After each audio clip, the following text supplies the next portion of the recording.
बरत रहे दिया आके पजरिया में धलिया पिया रे रहे अन्हार न बरत रहे दिया आके पजरिया में धलिया पिया सास ससुर से हमको ये थोर किया है गवने के राते भतार सखी रे पलंग तोड़ दिया है गवने के राते भतार सखी रे पलंग तोड़ दिया है।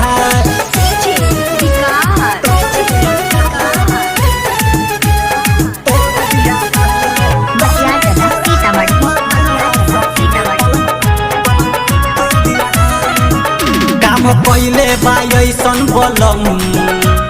बेधता यलंग है यलंग काम पहिले बायसन बलम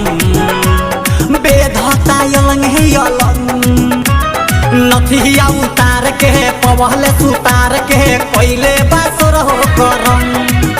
हऊ काम खातिर मुआला जोर किया है हाँ जोर किया है गवने के राते भतार सखी ने पलंग तोड़ दिया है हाँ तोड़ दिया है गवने के राते भतार सखी रे पलंग तोड़ दिया है।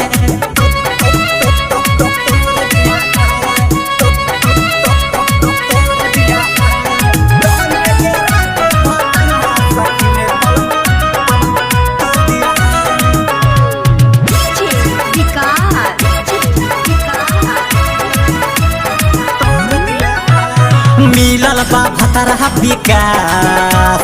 कोइले बा दहिया के नास रे सखी मिलल बा भतरहा विकास कोइले बा दहिया के नास अमरी लाल बनल जुके काल सुबोध सावरिया रहे खा के चुम चाती अथवा के फोड़ दिया है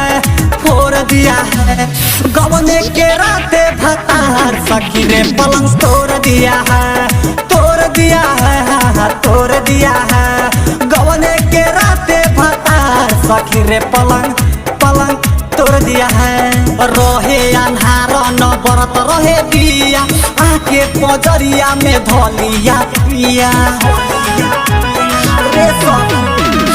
रहे अन्हार न बरत रहे दिया आके पजरिया में धलिया पिया